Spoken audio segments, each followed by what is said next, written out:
반갑습니다. 중등부 친구들. 오늘도 데일리 트래킹 통해서 많은 은혜 받으시길 소망합니다. 오늘은 역대하 5장을 살펴볼 텐데, 제가 어제 이 트래킹 찍다가 갑자기 불이 꺼졌잖아요. 그래서 사실 여러분한테 내색은 못했지만 진짜 너무 무서웠어요. 근데 여러분은 이제 영상을 막 이렇게 듣고 있고, 막 밤에 보고 있고 할 텐데, 제가 거기서 갑자기 막 소리를 지르면 또 너무 놀랄까봐, 진짜 이렇게 당황하지 않은 척, 다시 한번 보세요. 되게 자연스럽게 이제 넘어가거든요. 근데 사실은 되게 무서웠어. 그래서 오늘은 그런 불상사를 방지하기 위해 제가 아주 밝은 곳에 와서 촬영하게 되었습니다. 덕분에 지금 야근하고 있는데 심지어 이거 찍다가 마이크도 꺼져가지고 배터리가 없어서 꺼져가지고 지금 다시 찍고 있어요.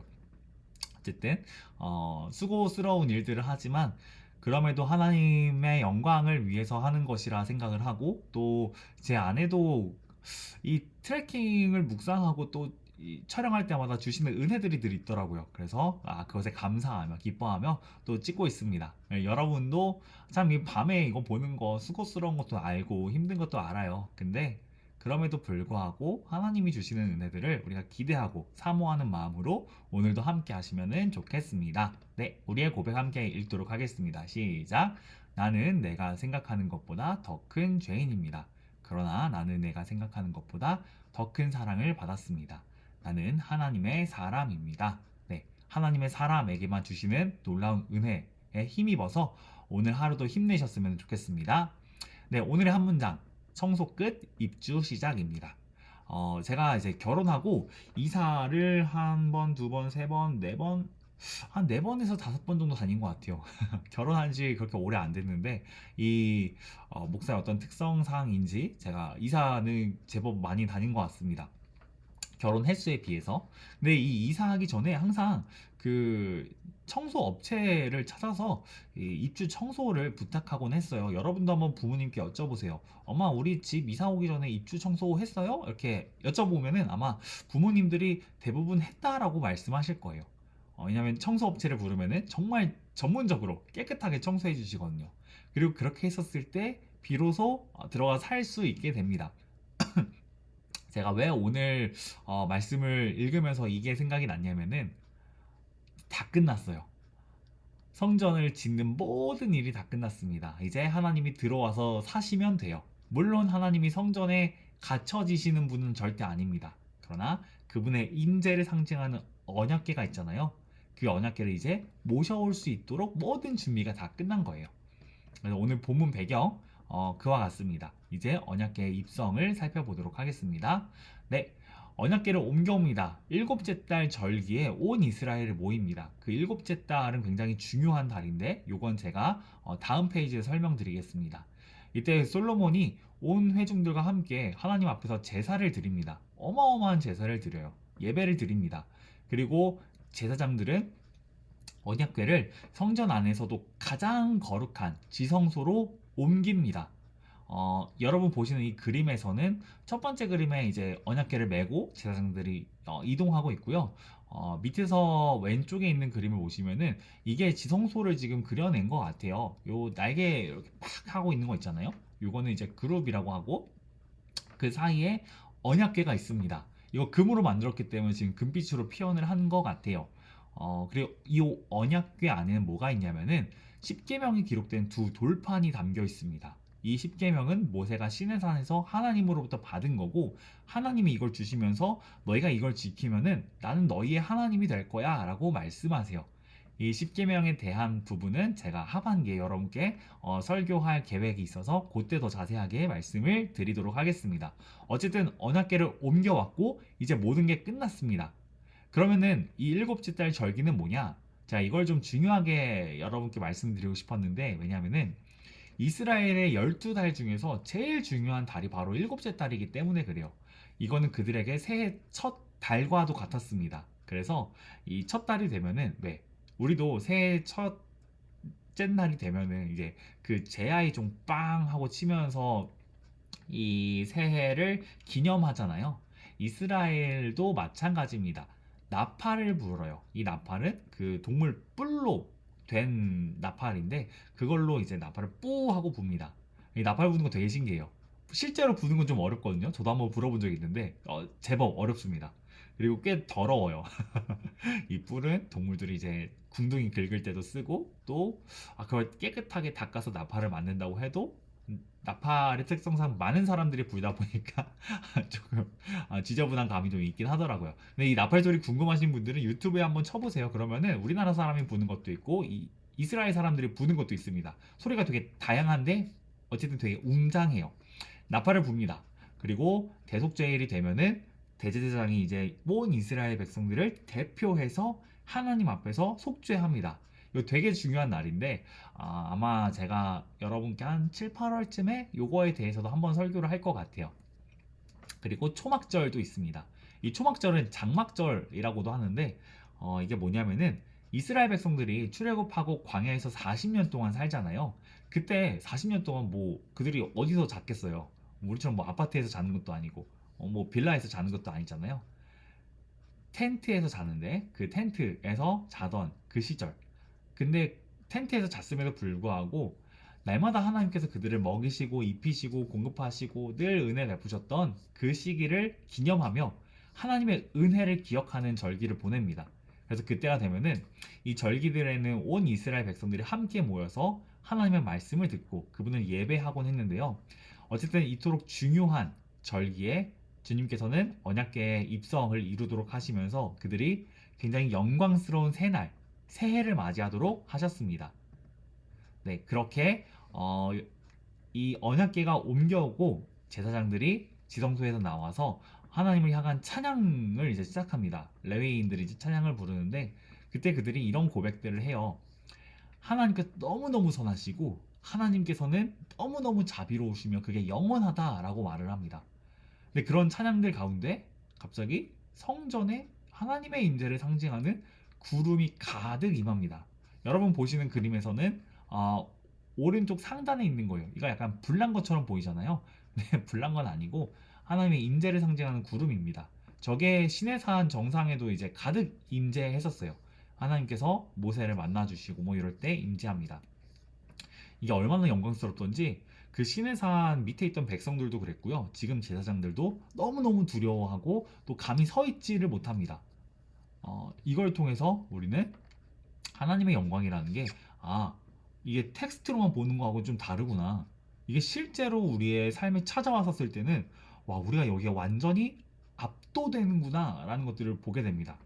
어, 제가 뭐 주일에도 BTS 얘기 드렸잖아요. BTS의 공연을 너무너무 보고 싶어서 뭐 외국에서 오신 팬분들이 꽤 많더라고요. 그분들이 이제 외국에서 왔었을 때 엄청 기대하는 마음으로 왔을 거잖아요. 막 이제 떨리는 마음으로 이제 우리 막 진 오빠 본다, 비 오빠 본다, 진짜 오빠인지 모르겠지만 어쨌든 막 우리 오빠들 본다 하면서 왔어. 그리고 오빠들이 나왔어. 그러면은 와, 오빠들의 영광에 진짜 어마어마하게 압도되어서 전율이 흐르면서 막 같이 막 다이너마이트 부르고 엄청 즐거워하고 춤추고 너무너무 행복할 거란 말이죠. 이게 글로 써진다고 한번 생각해 보세요. 그 글을 봤을 때, 그래, 그럴 수 있지. 로만 우리는 보겠지만, 실제로, 뭐 영상으로도 봤었을 때, 이거 엄청나다라고 느끼겠지만, 그걸 실제로 가서 볼 때는 정말 차원이 다른 어떤 기쁨을 느끼고, 또 어떤 뭔가에 압도되는 것들을 우리가 경험할 수 있거든요. 그런 것처럼, 그보다 훨씬 더 하나님의 영광의 임재는 강렬했습니다. 그래서 하나님의 말씀에 익숙했던 제사장들도 그 영광 앞에서는 아무것도 할 수 없는 존재가 되어버립니다. 그분의 영광은 텍스트 이상이기 때문에 그래요. 예수님도 마찬가지입니다. 우리가 말씀을 통해서 그분에 대해서 배워요. 제가 매주 설교를 통해서 예수님에 대해서 이야기를 드리잖아요. 우리가 예수님에 대해서 막 배웁니다. 그리고 저도 성경 읽고 주석 읽고 뭐 책 읽고 하면서 예수님이 이런 분이라는 것들을 계속해서 배우고 또 저도 묵상을 합니다. 그러다 보면 이제 그분에 대해서 제가 많이 알고 있다라고 생각을 해요. 근데 그게 확 깨지는 순간들이 있어요. 그러니까 내가 알던 건 전부가 아니었어. 물론 늘 그렇게 생각은 하지만 그게 실감 날 때가 있습니다. 언제냐면은 그분의 임재를 경험할 때, 그분의 은혜를 경험할 때, 그때 내가 글로 접하던 예수님은 글 이상의 분이시구나라고 고백하게 돼요. 훨씬 생동감 있게 느끼고 거기에 압도됩니다. 그리고 그것을 통해서 얼마나 그분이 선하고 자비로우신지를 알게 돼요. 지금 이 성전도 이제 짓고 나서 이스라엘 백성들이 뭐 하나님의 선하심과 자비하심 찬양하잖아요. 근데 진짜 그렇게 찬양할 수밖에 없는 이유가 뭐냐면은 이 성전 하나님이 처음부터 약속하시고 계획하시고 지으신 거거든요.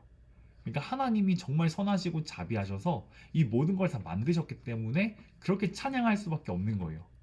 마찬가지로 우리 가운데도 예수님이 그렇게 구원하시고 은혜 베푸시기 때문에 우리는 그분을 그렇게 찬양할 수밖에 없습니다.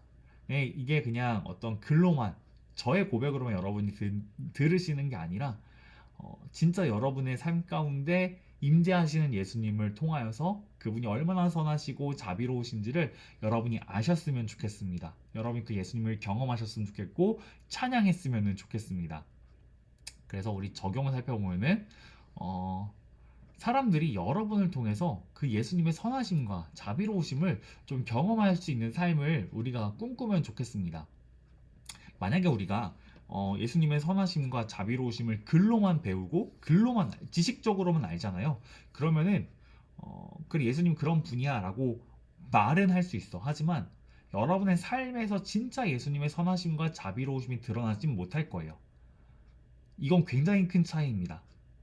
이스라엘 백성들이 하나님에 대해서 알았지만 그분의 영광이 임하자 압도되어서 아무것도 못하잖아요. 예수님의 선하심과 자비하심이 여러분의 삶을 찾아온다면은 압도됩니다. 그리고 여러분은 텍스트를 완전히 초월하시는 그분을 경험하게 되며 그분을 찬양하며 그분 안에서 영원히 살고 싶다는 생각들을 하게 될 거고 그리고 그분을 더 닮아가고 싶어지게 될 거예요. 그리고 여러분의 그런 모습들을 통해서 사람들은 놀라게 됩니다. 여기선 당연히 이기적이어야 되는데 여기서 당연히 자기중심적이어야 되는데 화가 나야 되는데 근데 그게 아니라 나에게 따뜻한 어떤 선한 자비로움을 보이는 여러분의 모습을 통해서 이게 세상에서 볼 수 있는 거하고 좀 다르네? 뭐지? 쟤랑 세상의 차이가 뭐지? 우리의 차이가 뭐지? 쟤 크리스천이구나. 예수님이란 분이 저렇게 하시는 건가? 라고 느낄 수 있게 되는 거죠. 저와 여러분이 학교에서 그렇게 예수님의 선하심을 보여줄 수 있었으면 좋겠습니다. 네, 그래서 우리 이렇게 기도하고 마치면 좋을 것 같습니다. 주님의 선하심과 자비로우심을 저도 경험하길 원합니다. 그리하여 부족한 저를 통해서 하나님께서 영광 받으시기를 구합니다. 네, 여러분의 삶을, 저의 삶을 통해서 하나님이 영광 받으시고 또 우리의 삶을 가운데 하나님의 영광이 가득했으면 좋겠고요. 어느덧 수요일이 지나 이제 또 목요일이 되었잖아요. 이제 하루만 더 있으면은 이 한 주도 곧 끝납니다. 여러분 끝까지 힘내서 하나님의 선하심과 자비하심을 맛보고 또 그것을 삶에서 살아내는 저와 여러분 되었으면 좋겠고 저도 참 그게 너무너무 힘들어요. 근데 매일 트레킹 하면서 그게 힘들지만 그래 힘든 게 정상이지 난 못하는 게 맞지 근데 예수님은 하실 수 있지 라고 믿음으로 나아갑니다. 여러분도 그러셨으면 좋겠고 또 그런 여러분을 위해서 저도 계속해서 기도하며 나아가도록 하겠습니다. 네, 그러면은 저희는 내일 트레킹톡에서 또 만나도록 하겠습니다. 감사합니다. 주를 찾는 모든 자들이 주로 말미암아 기뻐하고 즐거워하게 하시며 주의 구원을